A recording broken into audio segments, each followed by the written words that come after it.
on. Cool, and this is the first part of the Climb On success formula. All you have to do is whisper it. I want you guys just to whisper it very low. First part of the Climb On success formula is pick a summit. Just whisper it on 3. 1, 2, 3. Pick a summit. So the first thing that I do when I go out rock climbing is I see the mountain range in front of me. I pick one peak, one summit to get to the top of. It sounds so basic, but it's profound because so few people in life know where they're going or how they're going to get there. Everybody do this. Take both your hands and clap once. Show me both of your palms. Everybody take both your palms, hold them up for me just like that. Now, did you guys know that one of your hands is longer than the other one? It's true, watch this. Underneath each one of your palms, you have a line that goes straight across. Everybody find that line that goes straight across in your palms. Nod your head yes if you see that line. Nod your head yes if you see that line. Perfect. Now take both those lines on both your hands and make a fan shape just like this and hold your fan shape up real high so I can see it.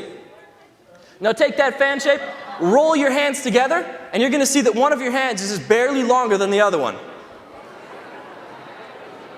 Now watch this. Everybody, take the shorter of your 2 hands. Hold it up, show it to me. Show me your shorter hand.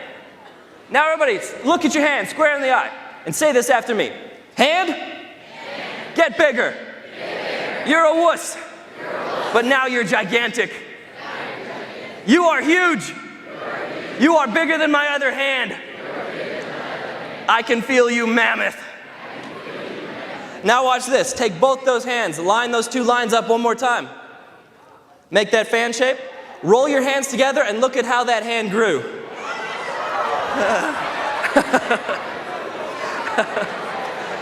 Isn't that creepy? Now, this does not work for any other body parts. I just got to throw that out there, so don't go try it, okay? I'm just saying. Everybody clap once, clap twice. Now what you just did was give your hand a very simple goal. You said, I'm going to make my hand get bigger. And it worked. Now it works for so much more than just making your hand get bigger. First time I learned the power of picking a summit was my very first day of college. My professor walks in. He's got his briefcase. Kind of a timid guy. Sets it down. He says, class, your assignment for the next week is to write out 100 goals for your life. It's like, what, 100 goals? He says, if you do not do this assignment, you'll flunk my class. So I was a little punk kid, and I was like, got it. Number 1, finish this assignment. Number 2, get to number 3. But the more I started goofing off with it, the more I realized I couldn't fudge the whole assignment. So I started writing down real goals, real dreams for myself, real summits. Like become fluent in 3 different languages, visit every continent on the world. In fact, visit the highest peak on every continent in the world. Write a book by the time I turn 20. Graduate from college with honors. Snowboard through a flock of penguins in Antarctica. Anybody want to do that with me? Race. Let's go. Let's do it. Come on. Race camels through the pyramids of Egypt, wrestle a giant carp in Cambodia, surf in the rain in Costa Rica. I wrote down 100 goals for my life. I've finished 37 of them to date. On Wednesday, I'm going to Thailand, so that'll be 38, and I can guarantee you that by the time I die, I'll have all 100 of them knocked off my list. And some of you guys may look at that and you're like, oh, that's a pretty cool story. But what's even cooler is if you do the exact same thing for yourself. You figure out what your goals, your summits, your dreams are for yourself, and you go chase after those.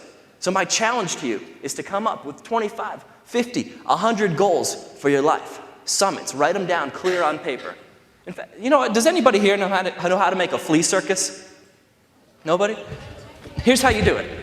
A little flea, a bug that's no bigger than a button on your cell phone, can jump off the ground 20 to 30 feet straight up into the air. That's like a little bug jumping off the ground, hitting that ceiling. So to make a flea circus, you take a whole bunch of these bugs, put them in a jar. Take a piece of cardboard, cover the jar. Well, now these dumb, idiot, moron fleas are like at the bottom of this jar, and they jump up with this 20 or 30-foot force jump, slam their heads into the ceiling, they fall back down. So they do it again.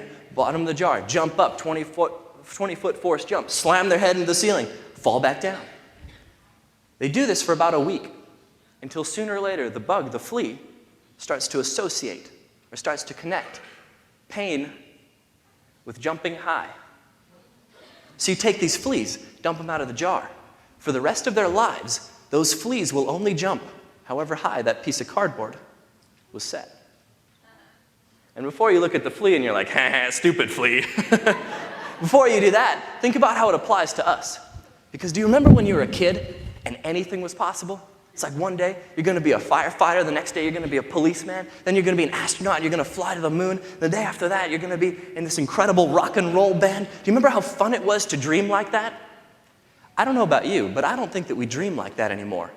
Because somewhere along the course of our lives, people put that piece of cardboard over our head. They said, no, it's not possible, you're not good enough, you're not from the right background, you're not from the right race, the right religion. And it's like we became like the flea, and we stopped dreaming how we used to be able to dream as kids. So my challenge to you is to come up with 25, 50, 100 goals for yourself, summits, and pretend like nobody had ever told you no. That's the first part of the Climb On Success formula.